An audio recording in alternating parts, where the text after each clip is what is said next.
किसान, बदलते भारत की शान। वैसे लाइन को नीचे कर दिया थोड़ा। हाँ।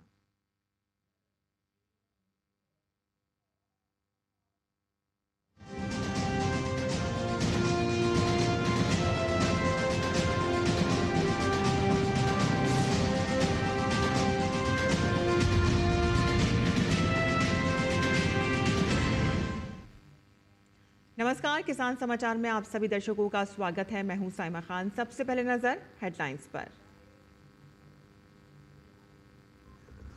शिवराज सिंह चौहान ने नई दिल्ली स्थित पूसा में की ICAR के वरिष्ठ अधिकारियों के साथ बैठक। किसान हितैषी योजनाओं के प्रभावी क्रियान्वयन, आगामी कार्य योजना तथा कृषि क्षेत्र में किए जा रहे अनुसंधान और नवाचारों के संबंध में दिए आवश्यक दिशा निर्देश। छत्तीसगढ़ सरकार ने खरीफ 2025 के लिए अनाज, दलहन और तिलहन के प्रमाणित बीजों का विक्रय दर किया निर्धारित। बीजों की विक्रय दरें प्रमाणित बीजों की विक्रय दरों से 100 रुपये प्रति क्विंटल होंगी अधिक।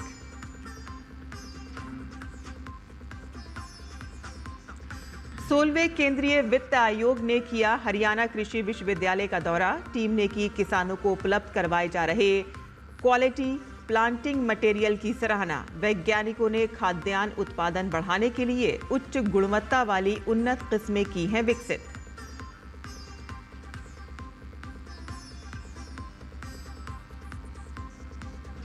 बिहार के उप मुख्यमंत्री सह कृषि मंत्री विजय कुमार सिन्हा ने समस्तीपुर जिला कृषि भवन परिसर का किया दौरा। मूंग एवं उड़द बीज वितरण कार्यक्रम के साथ साथ की कृषि विभाग योजनाओं की प्रगति की समीक्षा।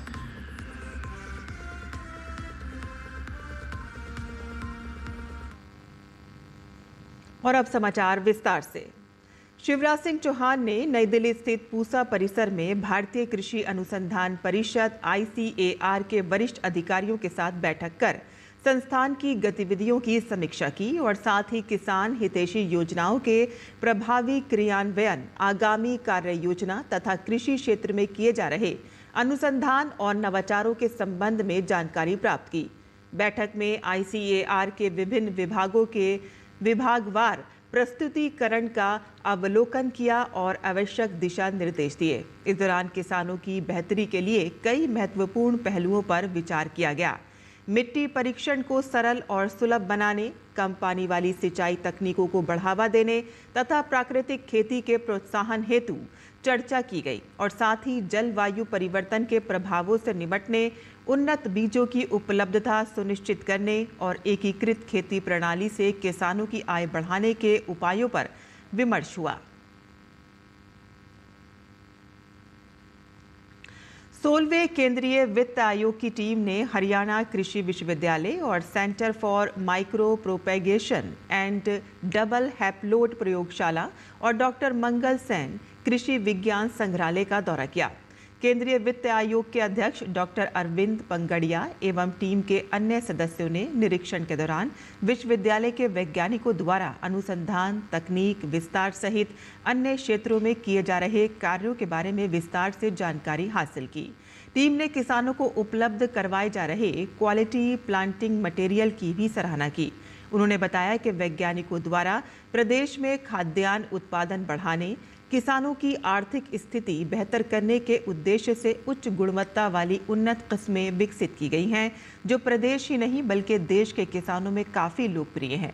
विश्वविद्यालय द्वारा फसलों के उन्नत किस्मों का 20,000 क्विंटल के बीज तैयार करके किसानों को उपलब्ध करवाया जा रहा है, जिससे प्रदेश के खाद्यान्न उत्पादन में बढ़ोतरी होने के साथ साथ किसानों की भी आर्थिक स्थिति बेहतर होगी। प्रयोगशाला से तैयार किए गए पौधे हरियाणा सहित उत्तर भारत के विभिन्न राज्यों के किसानों को उपलब्ध करवाए जा सकेंगे। इस प्रयोगशाला में टिश्यू कल्चर विधि से विभिन्न प्रजातियों के पौधे तैयार करने की विधियां विकसित की गई हैं। छत्तीसगढ़ सरकार द्वारा राज्य स्तरीय बीज विक्रय दर निर्धारण समिति की बैठक में समिति द्वारा अनुमोदित खरीफ 2025 के लिए अनाज, दलहन, तिलहन प्रमाणित बीजों का विक्रय दर निर्धारित किया गया है। छत्तीसगढ़ राज्य बीज एवं कृषि विकास निगम लिमिटेड से प्राप्त जानकारी के अनुसार भारत सरकार और राज्य सरकार द्वारा संचालित विभिन्न योजनाओं में प्रावधान अनुसार उत्पादन एवं वितरण अनुदान की राशि को घटाकर बीज विक्रय दर निर्धारित किया गया है। खरीफ 2025 के लिए विक्रय दरें धान मोटे के लिए 3,550 रुपये, धान पतला के लिए 4,030 रुपये प्रति क्विंटल विक्रय दर निर्धारित किया गया है। धान सुगंधित 4,650 रुपये, कोदो 7,300 रुपये, रागी 4,500 रुपये, उड़द 11,300 रुपये, मूंग 11,400 रुपये प्रति क्विंटल विक्रय दर निर्धारित किया गया है। कुल्थी 7,750 रुपये, सोयाबीन 7,400 रुपये, मूंगफली 11,900 रुपये, तिल 19,300 रुपये, राम तिल 13,000 रुपये और ढैंचा 9,900 रुपये। सनई 11,600 रुपये, अरहर 10 वर्ष के अंदर 11,800 रुपये और अरहर 10 वर्ष के ऊपर का 12,500 रुपये प्रति क्विंटल विक्रय दर निर्धारित किया गया है। और इसके तहत आधार बीजों की विक्रय दरें प्रमाणित बीजों की विक्रय दरों से 100 रुपये प्रति क्विंटल अधिक होंगी। छत्तीसगढ़ के जांजगीर चांपा जिला, जो अपनी कृषि समृद्धि के लिए जाना जाता है, अब ऊर्जा क्रांति की दिशा में भी तेजी से कदम बढ़ा रहा है। यहाँ के लोग अब पारंपरिक ऊर्जा स्रोतों पर निर्भर रहने के बजाय स्वच्छ और सतत ऊर्जा की ओर रुख कर रहे हैं। देखिए छत्तीसगढ़ से हमारे संवाददाता सुमेश पटेल की ये ग्राउंड रिपोर्ट। छत्तीसगढ़ में पीएम सूर्य घर योजना तेजी से बदल रही है लोगों की जिंदगी। पीएम सूर्य घर बिजली योजना का हर वर्ग को मिल रहा है लाभ। पीएम सूर्य घर योजना के तहत लाभार्थियों के बिजली बिल हो गए जीरो। घरों में सोलर प्लांट लगाने वाले लोगों को हो रहा है लाभ। ग्रीन एनर्जी पर्यावरण प्रदूषण से बचाव और बिजली संरक्षण का एक बेहतरीन साधन। पर्यावरण संरक्षण के साथ भारत बन रहा है ऊर्जा के क्षेत्र में आत्मनिर्भर। छत्तीसगढ़ के जांजगीर चांपा जिले के अकलतरा विकासखंड के ग्राम पंचायत तरौद में कई ऐसे परिवार हैं जो अपने घर में प्रधानमंत्री सूर्य घर योजना के तहत छतों पर सौर ऊर्जा संयंत्र लगा रहे हैं। इसके लिए सरकार द्वारा उन्हें आकर्षक सब्सिडी भी प्रदान की गई है। इस योजना के तहत केंद्र सरकार प्रत्येक घर पर 1 किलोवाट से 3 किलोवाट तक के सोलर पैनल लगाने पर लागत का एक बड़ा हिस्सा अनुदान के रूप में दे रही है। इससे आम नागरिकों को सस्ती बिजली तो मिल ही रही है, साथ ही बिजली बिलों में भी उल्लेखनीय कमी आ रही है। जांजगीर चांपा के लोग सौर ऊर्जा से बिजली उत्पादन में बढ़ चढ़कर हिस्सा ले रहे हैं। जिले के सैकड़ों परिवारों ने अब तक इस योजना के तहत आवेदन कर अपने घरों पर सौर संयंत्र स्थापित कर लिए हैं। स्थानीय प्रशासन भी इस मुहिम को सफल बनाने के लिए वार्ड स्तर पर शिविर आयोजित कर रहा है ताकि अधिक से अधिक लोग योजना का लाभ उठा सकें। वहीं पीएम सूर्य योजना से लाभ ले रहे लोगों का ये कहना है कि पहले बिजली बिल 2 से 3 हजार रुपए तक आता था, अब मुश्किल से 200 से 300 रुपए तक का बिल आता है। बचत भी हो रही है और पर्यावरण की भी रक्षा कर रहे हैं। मैंने पीएम घर सूर्य बिजली योजना के तहत टाटा का सोलर पैनल लगवाया हुआ है, जो कि अकलतरा तुलसियान बिल्ड मार्ट के द्वारा मेरे यहाँ लगाया गया है। इसको लगाने के बाद मेरे घर का बिजली बिल पूरा माफ़ हो गया है। मैं खुद अपने तरफ से बिजली पैदा कर रहा हूँ और मेरा पूरा घर बिजली खर्चा मेरे लगाए हुए सोलर से चल जा रहा है। इससे हमारा जो क्या है सूर्य से बिजली उत्पन्न हो रही है, इससे हमारा रिसोर्सेज भी बच रहा है। गवर्नमेंट इनको सब्सिडी दे रही है और बहुत अच्छी योजना है। मैं चाहता हूँ कि ये सभी गांव के हर जगह लगाया जाए, इस योजना का फ़ायदा लिया जाए। तो ये पर्यावरण के लिए बहुत अच्छी चीज़ है। और बिजली बिल के मेरे पर बिजली बिल काफ़ी ज़्यादा आता था, वो आज बिजली कम हो गया है इसके लगने के बाद। तो इस योजना का फ़ायदा सभी लोगों को उठाना चाहिए, योजना का लाभ लेना चाहिए। प्रधानमंत्री सूर्य घर योजना का उद्देश्य न केवल आम नागरिकों को सशक्त बनाना है, बल्कि देश को ऊर्जा के क्षेत्र में आत्मनिर्भर बनाने की दिशा में भी एक महत्वपूर्ण कदम है। सौर संयंत्रों से न केवल घरों की जरूरत पूरी होती है, बल्कि अतिरिक्त बिजली को ग्रिड में डालकर लोग कमाई भी कर रहे हैं। छत्तीसगढ़ का जांजगीर चांपा जिला अब केवल कृषि उत्पादन के लिए ही नहीं, बल्कि ऊर्जा आत्मनिर्भरता की दिशा में एक नई पहचान बना रहा है। यहाँ के लोग ग्रामीण अब हर घर सौर संकल्प के साथ प्रधानमंत्री सूर्य घर योजना का लाभ उठाकर न केवल बिजली बचा रहे हैं, बल्कि पर्यावरण संरक्षण की मिसाल भी पेश कर रहे हैं। Somesh Patel, DD news, Chhattisgarh. और किसानों के हित में सरकार द्वारा कई योजनाएं चलाई जा रही हैं। ऐसे में अधिक से अधिक किसानों को इन योजनाओं का लाभ मिल सके और इसके लिए समय समय पर योजनाओं की समीक्षा की जाती है। इसी कड़ी में बिहार के उप मुख्यमंत्री सह कृषि मंत्री विजय कुमार सिन्हा द्वारा समस्तीपुर जिला का क्षेत्र भ्रमण किया गया। उन्होंने समस्तीपुर सदर अवस्थित कृषि भवन परिसर का औचक निरीक्षण किया। निरीक्षण के दौरान उन्होंने गर्मा मूंग एवं उड़द बीज वितरण कार्यक्रम के साथ साथ कृषि विभाग द्वारा संचालित विभिन्न योजनाओं की प्रगति की गहन समीक्षा भी की। कृषि मंत्री ने निरीक्षण के दौरान समस्तीपुर जिले में संचालित विभिन्न योजनाओं, मसन के बीज वितरण योजना, कृषि यंत्रीकरण योजना, जैविक खेती को बढ़ावा देने की पहल, मृदा स्वास्थ्य कार्ड योजना, प्रधानमंत्री किसान सम्मान निधि योजना, फार्मर रजिस्ट्री तथा उद्यान से संबंधित कार्यक्रमों की अद्यतन स्थिति की जानकारी ली। उन्होंने योजनाओं के क्रियान्वयन में पारदर्शिता एवं गति लाने पर विशेष बल दिया। उन्होंने किसानों से प्रत्यक्ष संवाद कर उनकी समस्याओं और सुझावों को भी गंभीरता से सुना तथा आश्वस्त किया कि सरकार किसानों की समृद्धि हेतु निरंतर प्रतिबद्ध है। उन्होंने अधिकारियों को निर्देश दिए हैं कि किसानों की शिकायतों का त्वरित निराकरण सुनिश्चित किया जाए ताकि कृषि क्षेत्र में और अधिक विकास संभव हो सके। राजस्थान से वन्य जीव प्रेमियों के लिए एक या दो नहीं बल्कि एक साथ 3 बड़ी खुशखबरियां आई हैं। राज्य के अभयारण्यों और बायोलॉजिकल पार्कों में इस सप्ताह बाघों के कई शावकों का जन्म हुआ है, जो न केवल वन्य जीव संरक्षण के लिए बेहद खास है बल्कि पर्यटन को भी बढ़ावा देने में सहायक होंगे।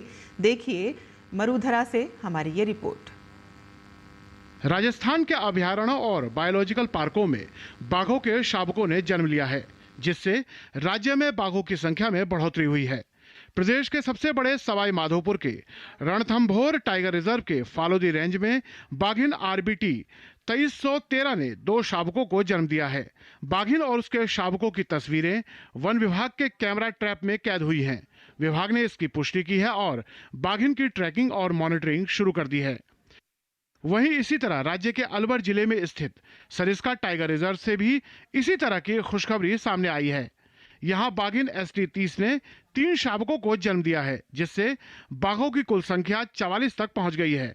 इन शावकों के जन्म से वन विभाग और वन्यजीव प्रेमियों में खुशी की लहर दौड़ गई है। सरिस्का टाइगर रिजर्व में ST30 बाघिन 3 शावकों के साथ देखी गई है। वन विभाग के कर्मचारियों द्वारा की जाने वाली नियमित निगरानी गश्त के दौरान इसकी पुष्टि हुई है। इसी दिशा में राजस्थान की राजधानी जयपुर के नाहरगढ़ बायोलॉजिकल पार्क से तो और भी दिलचस्प घटना सामने आई है। यहां बाघिन रानी ने रविवार को एक साथ 5 शावकों को जन्म दिया है। ये राजस्थान के वन्यजीव इतिहास में पहली बार हुआ है जब किसी बाघिन ने एक साथ 5 शावकों को जन्म दिया है। राजस्थान के अंदर बड़ी तेज गति से बाघों का कुनबे में बढ़ोतरी हो रही है। पिछले साल 25 नए शावक प्राप्त हुए थे और इस वर्ष 10 शावकों का हमारे पास आगमन हो चुका है और आने वाले समय में चाहे वो रणथंभौर हो चाहे सरिस्का हो, आने वाले समय में हम शावकों के रूप में एक नई खुशी का समाचार राजस्थान के आम जन को देंगे। जयपुर में नाहरगढ़ बायोलॉजिकल पार्क में बाघों के बच्चों पर पूरी तरह 24 घंटे निगरानी की जा रही है। वन्यजीव चिकित्सा अधिकारी डॉक्टर अरविंद माथुर ने बताया, यूं तो बाघिन रानी अब अपने 5 शावकों का पालन पोषण कर रही है। स्टाफ की ओर से रानी और उनके शावकों पर सीसीटीवी कैमरों की मदद से पूरी निगरानी रखी जा रही है। एक केयरटेकर भी लगाया गया है। बाघिन रानी की देखरेख का पूरा जिम्मा उसी केयरटेकर पर है। बाघिन और शावकों को गर्मी से बचाने के लिए कूलर की व्यवस्था की गई है। उनके आसपास टाट की बोरियां लगाई गई हैं, जिन्हें समय समय पर पानी से गीला किया जा रहा है। जयपुर में फिलहाल 8 टाइगर है। इसमें आज जन्मे शावकों को शामिल नहीं किया गया है। इन शावकों को अगले 1 से 1.5 साल बाद वन विभाग की गिनती में शामिल किया जाएगा। 27 तारीख को नाहरगढ़ बायोलॉजिकल पार्क में जो हमारी टाइग्रेस है उसने 5 शावकों को जन्म दिया है, जिसमें से एक वाइट है और एक गोल्डन है। और अभी वर्तमान में 5 शावक बिल्कुल स्वस्थ हैं और बाघिन नॉर्मल फीडिंग ले रही है और बच्चों को दूध पिला रही है। तो जिस तरह से देखा जाए कैप्टिविटी में फर्स्ट टाइम 5 जो शावकों का जन्म हुआ है, ये बहुत बड़ी उपलब्धि है। राजस्थान में बाघों की संख्या में निरंतर वृद्धि हो रही है और ये राज्य के वन्यजीव संरक्षण प्रयासों की सफलता का प्रतीक माना जा सकता है। जयपुर में बाघिन ने 5 शावकों को जन्म दिया है तो रणथंभौर और सरिस्का टाइगर रिजर्व से भी खुशखबरी आई है। लगातार बाघों की बढ़ती संख्या से बाघ संरक्षण को तो प्रदेश में बढ़ावा मिल ही रहा है। यह टूरिज्म के लिए भी एक शुभ संकेत के तौर पर लिया जा सकता है। कैमरा पर्सन केदार प्रसाद के साथ महेश दाधीच, डीडी न्यूज़, जयपुर। और किसान समाचार में आइए अब जान लेते हैं देश भर की मंडियों का भाव।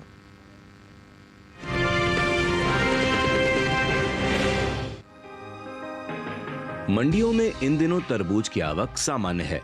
हाजिर भाव की बात करें तो एग्मार्कनेट के अनुसार गुजरात की पोरबंदर मंडी में इस दौरान तरबूज के भाव स्थिर रहे। यहाँ दोनों दिन यानी 28 और 29 अप्रैल को तरबूज का भाव 1000 रुपए पर टिका रहा। इसी तरह हरियाणा की गोहाना मंडी में भी तरबूज के भाव में स्थिरता रही। यहाँ 28 अप्रैल को इसका भाव रहा 1000 रुपए, जो कि 29 अप्रैल को भी 1000 रुपए पर बना रहा। उत्तर प्रदेश की रायबरेली मंडी में भी तरबूज की खरीद बिना किसी फेरबदल के हुई। यहाँ 28 अप्रैल को इसका भाव रहा 1100 रुपए, जो 29 अप्रैल को भी 1100 रुपए रहा।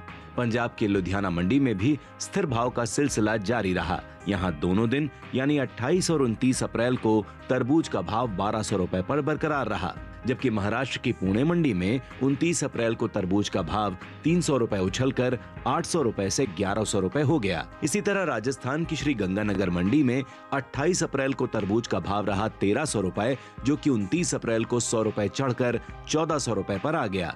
बात ताजा फलों के निर्यात की करें तो एपीडा की ओर से जारी ताजा आंकड़ों के मुताबिक साल 2024 में कुल ताजा फलों का निर्यात 8,87,424 मीट्रिक टन के पार पहुंच गया है, जिसकी अमेरिकी डॉलर में कीमत 453.17 मिलियन अमेरिकी डॉलर है।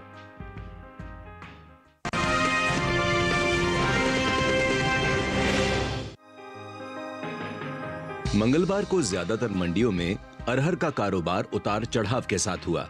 धोराजी और कानपुर मंडी में नरमी दर्ज हुई, जबकि राजकोट और मिर्जापुर मंडी में इसके सौदों में बढ़त नजर आई। एग्मार्कनेट के अनुसार गुजरात की धोराजी मंडी में कमजोरी का रुख रहा। यहाँ 28 अप्रैल को अरहर का भाव 6,605 रुपए था। 29 अप्रैल को इसमें 100 रुपए की सुस्ती आई और भाव 6,505 रुपए क्विंटल रह गया।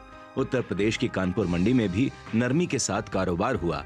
28 अप्रैल को यहाँ अरहर का भाव था 9,960 रुपए। 29 अप्रैल को यह 10 रुपए गिरकर 9,950 रुपए क्विंटल रह गया। वहीं उत्तर प्रदेश की मिर्जापुर मंडी में अरहर के सौदे तेज भाव पर हुए। यहाँ 28 अप्रैल को अरहर का भाव था 9,650 रुपए क्विंटल, जो कि 29 अप्रैल को 25 रुपए बढ़कर 9,675 रुपए हो गया। गुजरात की राजकोट मंडी में भी अरहर के कारोबार में बढ़त देखने को मिली। यहाँ 28 अप्रैल को अरहर का भाव था 6,350 रुपए।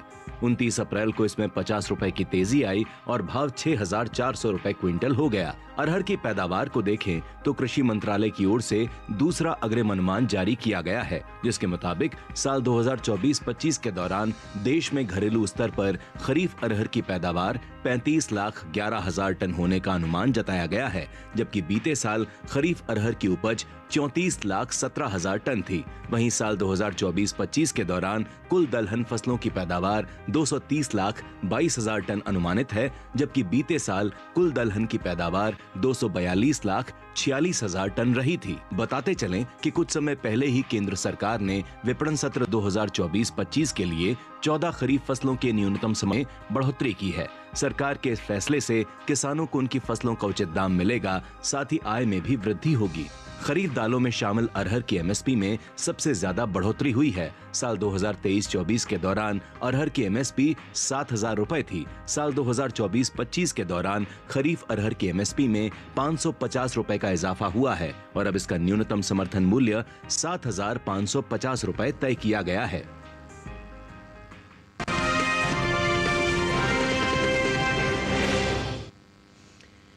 और मंडी खबर के बाद अब बात कर लेते हैं मौसमी खेती की। किसान इस मौसम में कैसे रखें अपनी खेती का ख्याल, आइए देखते हैं।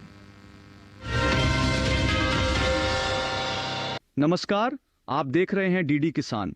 मैं हूं AI कृष और आज हम अरुणाचल प्रदेश, असम और मेघालय में होने वाली खेती किसानी से संबंधित सलाहों के बारे में पूरी जानकारी देंगे।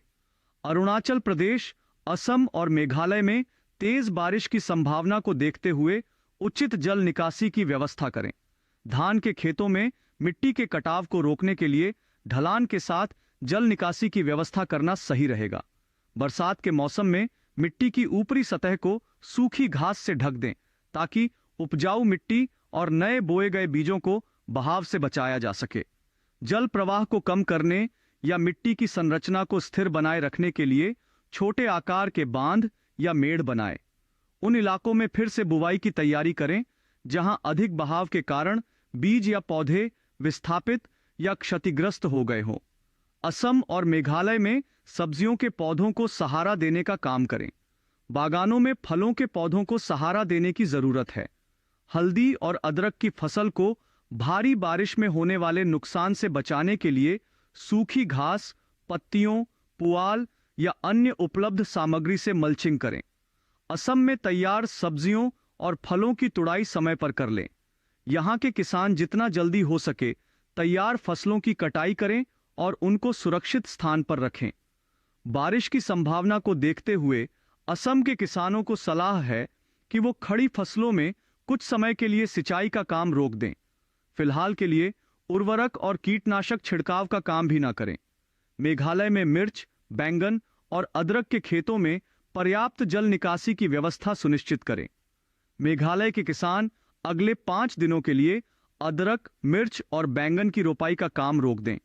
इसी तरह कृषि और किसानों से जुड़ी हर महत्वपूर्ण जानकारी के लिए हमारे साथ जुड़े रहिए और देखते रहिए डीडी किसान। धन्यवाद।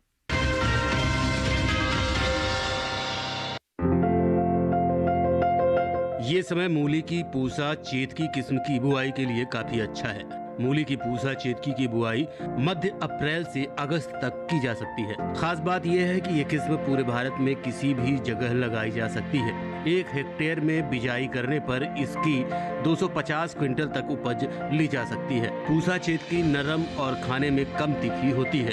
इसकी लंबाई 15 से 22 सेंटीमीटर होती है। इसकी जड़ें लंबी होती हैं और मोटी होती हैं। पत्तियां थोड़ी कटी हुई और गहरे रंग की होती हैं। मूली की पूसा चेतकी किस्म बुआई के 40 से 45 दिन में तैयार हो जाती है। किसान बुआई से पहले खेतों को जोतकर एकदम समतल कर ले।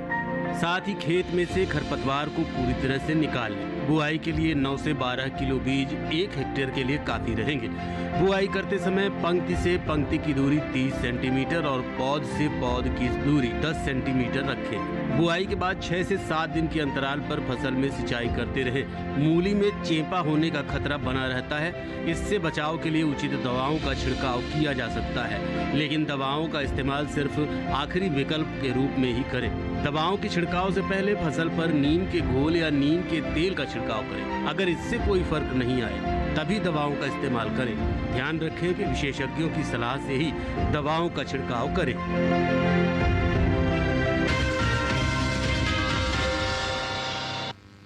और खेती किसानी के साथ साथ आइए नजर डाल लेते हैं कुछ और महत्वपूर्ण खबरों पर। खास खबर में कोलकाता के फलपट्टी मचुआ के पास स्थित एक होटल में मंगलवार रात आग लगी, जिसमें 14 लोगों की मौत हो गई। इस घटना में कई लोग घायल भी हुए हैं, जिनका अस्पताल में इलाज चल रहा है। कांग्रेस ने पहलगाम आतंकी हमले से संबंध में नेताओं के लिए दिशा निर्देश जारी किए हैं। कांग्रेस महासचिव केसी वेणुगोपाल ने एक परिपत्र के माध्यम से निर्देश दिया है कि सभी पद अधिकारियों को सार्वजनिक संचार में अत्यधिक अनुशासन और निरंतरता बनाए रखने का निर्देश दिया जाता है। उत्तर प्रदेश के बहराइच जिले में भारत नेपाल सीमा क्षेत्र में अवैध रूप से संचालित मदरसों की जांच का अभियान मंगलवार को लगातार दूसरे दिन भी जारी रहा। बहराइच में 12 में से अधिक मदरसों की जांच की गई और इनमें से 5 को सील कर दिया गया, तो वहीं 6 से अधिक मदरसों को बिना मान्यता संचालन न करने की चेतावनी दी गई है। केंद्रीय वाणिज्य और उद्योग मंत्री पीयूष गोयल लैंकेस्टर हाउस में joint India UK business reception में शामिल हुए। उन्होंने ब्रिटेन के बिजनेस और ट्रेड सेक्रेटरी के साथ सभा को संबोधित किया और दोनों देशों की मजबूत साझेदारी के बारे में बात की। नई दिल्ली में श्रम एवं रोजगार मंत्रालय ने रैपिडो के साथ एक करार पर हस्ताक्षर किए हैं। रैपिडो के श्रमिक पोर्टल पर जुड़ने से श्रमिकों को रोजगार मिलने में सुविधा होगी।